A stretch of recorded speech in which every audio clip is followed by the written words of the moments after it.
à travailler en classe et à montrer le bon exemple. Alors nous allons faire la photo de famille, s'il vous plaît, avancez un peu. Pour la photo de famille, avancez. Un peu.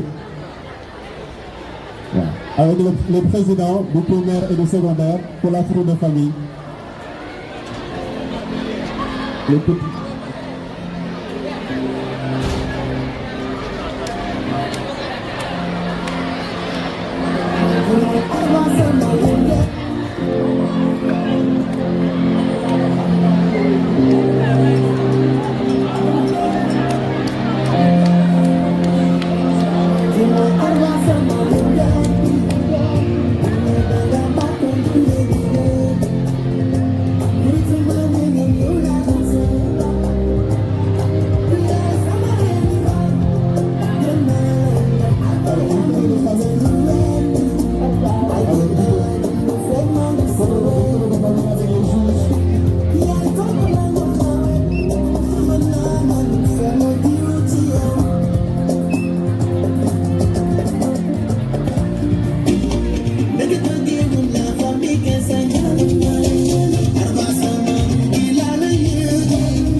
Maintenant, nous allons faire une photo de famille avec le gouvernement du primaire uniquement. Une photo de famille avec le gouvernement du primaire.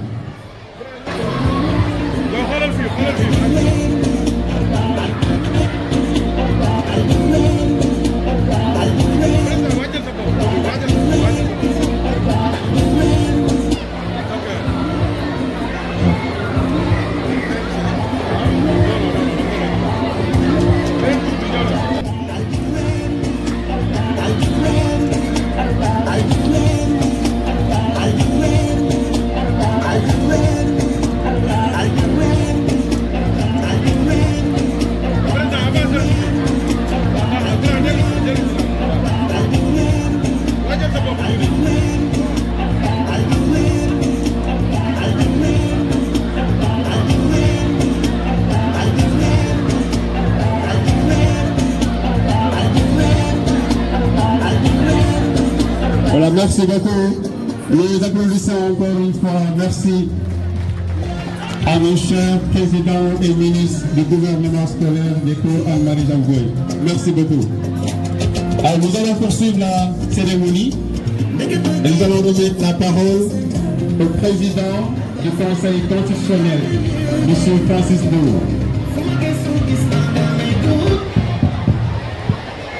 Je donne à présent la parole à la révérende sœur Rosalie, directrice des cours Anne-Marie Jamboué.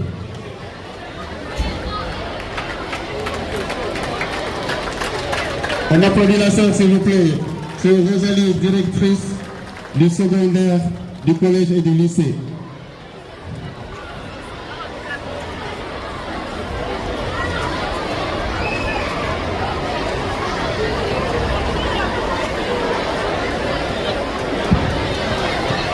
Monsieur Babacar Gueye, représentant de l'inspectrice de l'éducation et de la formation, chargé des gouvernements scolaires, et Monsieur Camara, chargé de vie scolaire. Monsieur le représentant de Madame le commissaire de police, chargé de la Médina. Révérende Sœur Hélène Abano, supérieure de la communauté. Révérende Sœur Prudence John, directrice du primaire et du préscolaire, chers membres du bureau des parents d'élèves, chers parents, en particulier les parents d'élèves des présidents du gouvernement scolaire, chers membres du corps enseignant et du personnel éducatif, chers élèves, mesdames et messieurs, c'est avec une profonde joie que je vous souhaite la bienvenue à cette cérémonie d'installation du gouvernement scolaire de notre établissement. Votre présence distinguée honore notre communauté éducative et manifeste l'intérêt que vous portez à l'éducation intégrale des élèves.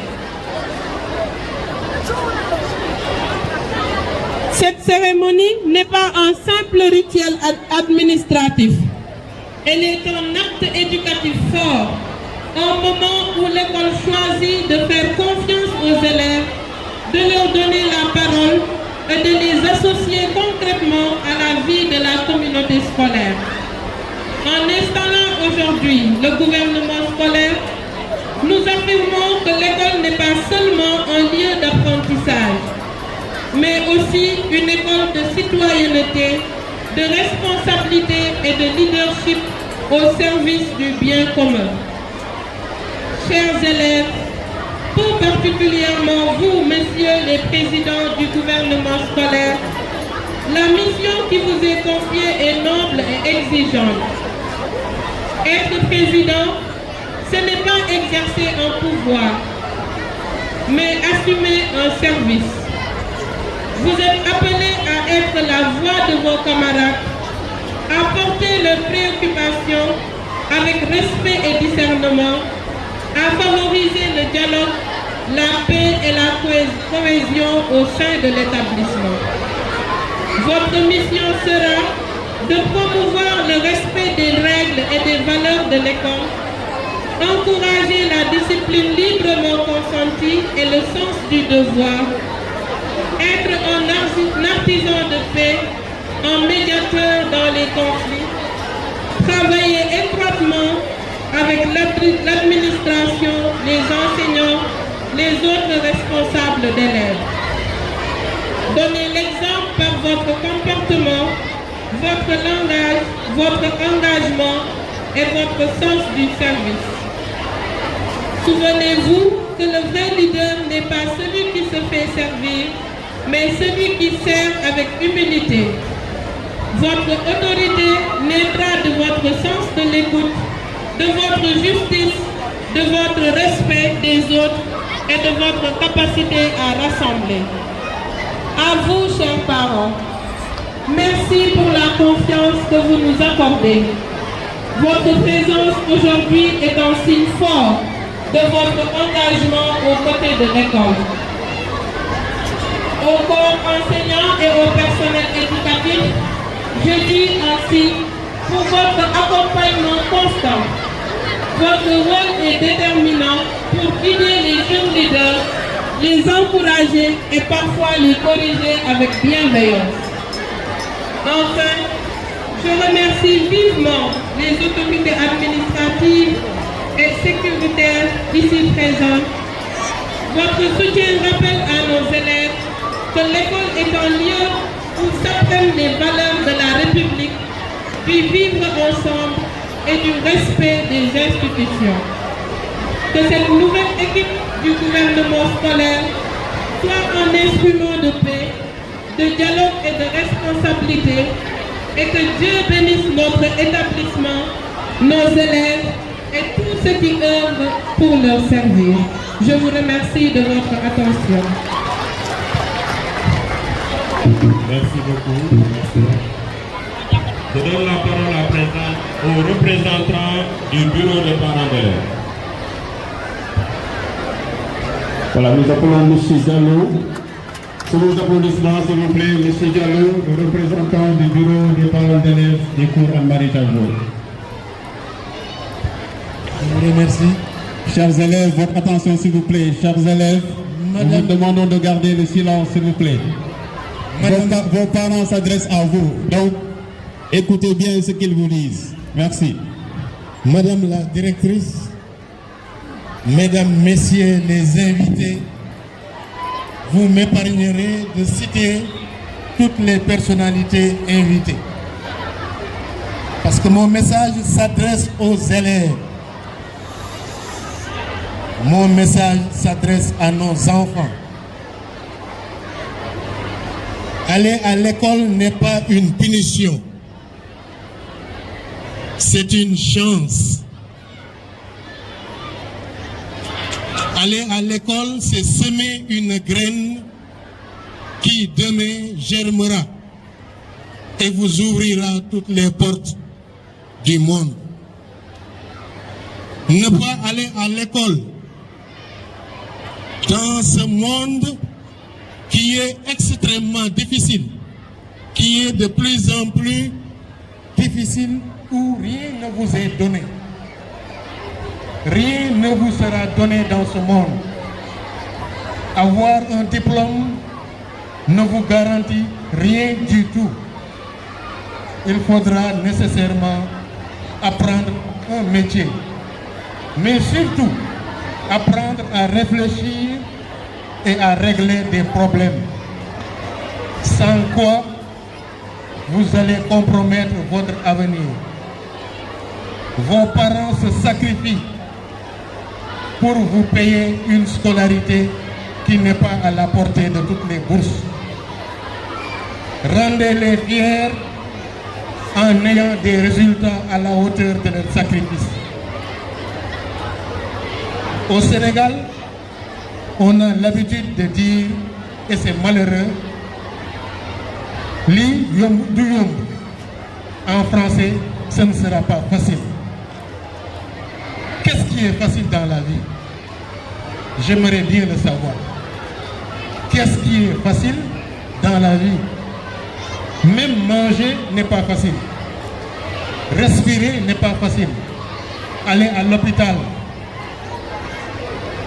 Si vous avez des proches qui travaillent à l'hôpital, demandez-leur combien coûte une facture d'oxygène. L'oxygène que nous respirons gratuitement à l'hôpital, cet oxygène est vendu très cher.